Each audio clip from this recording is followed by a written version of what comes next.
All right, we're joined by Laurie Ball here from Kid Accents, and you guys are from Scottsdale, is that correct? We are from Scottsdale. That's correct. Thank you. Great to have you. Thanks for sitting down with us in the booth here. Yeah, thanks for having me. Very well. So take us back in your story and why swim schools, why are you involved in this space? Tell us your story that got you here. Okay. Well, so in college, I actually started working for a swim school.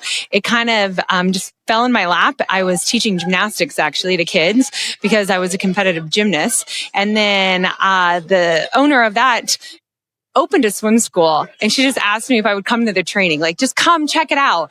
And I got in the pool. I always swam. I grew up with a very big pool and I loved it. It was like my greatest pastime was to be in the water and always enjoyed water. And she asked me to jump in the pool one day for this training. And I just instantly like fell in love with it. And I was like, this is so amazing to teach kids how to swim. Because it was, to me, what was fascinating about it was that it didn't take much work. It just really took dedication as the instructor to get a child to swim. So, and then once you do that like self-proud, like that proud moment as a teacher was so amazing and thrilling to me that I was like, I want to do that again and again. And then as I continued to teach kids how to swim through college, I actually totally left the field, went into insurance sales and, rocked that world for 7 years when I found like that I was just being pulled back towards swimming. I missed kids. I missed having that success with them. And I found myself back into teaching swim. Very strange. People in my life were like, what are you doing? You're going from making $1 million a year to teaching?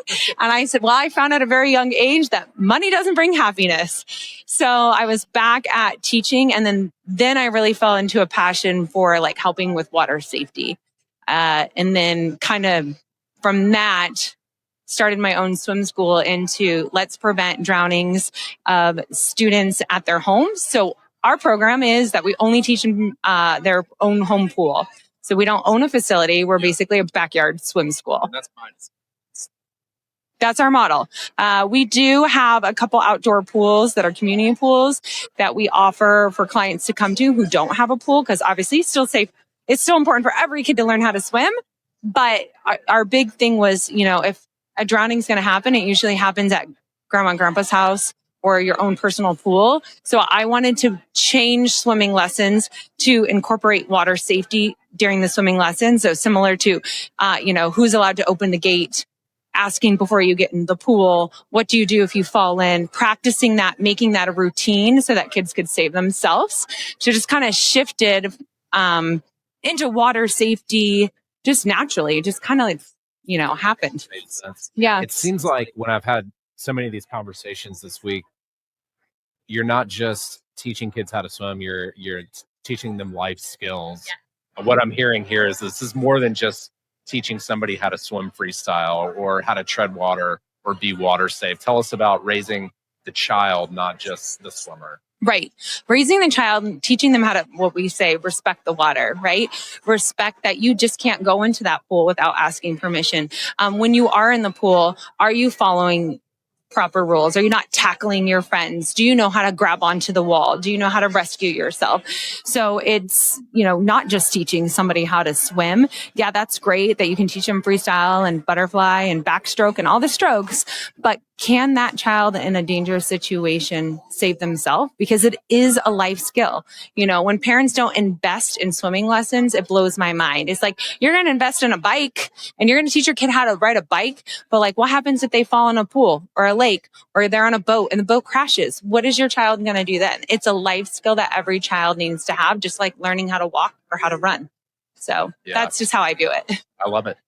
Without giving us away any trade secrets or your secret sauce, what is your philosophy around the progression in your model, the achievements? What are the badges? What are the things that the parents and the swimmers walk away with that have them going, I can't wait for the next class? So I would say that we incorporate play into our lessons. And so we kind of say that it's a reward-based program with play. So we incorporate toys into our program and finding out what motivates that student, whether it be toys or candy, or that they're going to get, something at the end of the lesson.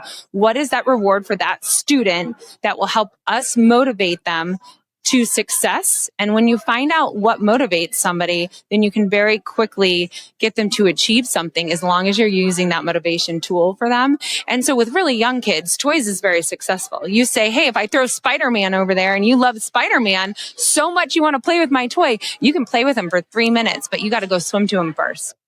I got a 10-month-old boy, and I'm starting to understand that very, very basic principle now already with him. The yellow duck is on one side of the bathtub, and he wants the yellow He wants the duck. Yeah. You mean you use cars. One of the things we do is, a lot of swim schools don't know this. You can take chalk, sidewalk chalk, and write underwater. All you do is you touch it and it disappears. So for a child who loves cars, I'll draw a track with chalk underwater on the other side of the pool and say, you got to get this car to that track. Okay. And you'd be shocked. Even a child who doesn't like to put their face in the water, you've now talked their language, and face in, off they go to that racetrack, So that's a secret that I use a lot. Tell us a little bit more about your structure. How big are you guys? How many? I know you're remotely distributed. You've crowdsourced the water space, but tell us a little bit about where you guys are at now and where you're headed. So we generally, our big season is from May to August here in Phoenix. And so within that kind of end of May, I should say. So it's about 3 months while kids are out of school. We're at about 300 students. Doesn't sound big, but if you look at a swim school who's operating year round, it basically kind of averages at the same as they're operating. So we're teaching a lot of kids how to swim in a very short period of time. We are trying to expand in the fact that we're trying to use heated pools. In Phoenix, unfortunately, we don't have a lot of places that have indoor pools. So trying to make some partnerships currently with some of those places. We've had some, and then they've pulled back, and then we've had another location, and then they've pulled back. So that's been difficult. That's a challenge. But I will say the reason I've actually had this company for about 18 years, the reason that we're successful, we don't market a lot, is based off word of mouth, trying to make sure that we give the best swim instructor to each kid, matching up the right teacher with the right child, and giving them quality instructors that are constantly being trained over and over again so that they can be, receiving the best swimming lesson. Yeah. Right. Yeah. Tell us about when they get to those later levels, as they're getting towards the end of your curriculum, learning to swim freestyle, maybe the other strokes. When the families are getting to that point, are they coming to you? Are they asking, what's next? Where do we go from here? And how do you answer that question? Yeah, we get that a lot now. So we actually just about 3 years ago started a new program called the stroke development class. I didn't have the desire to be in like the competitive swim industry, right? That's a whole nother world and expansion.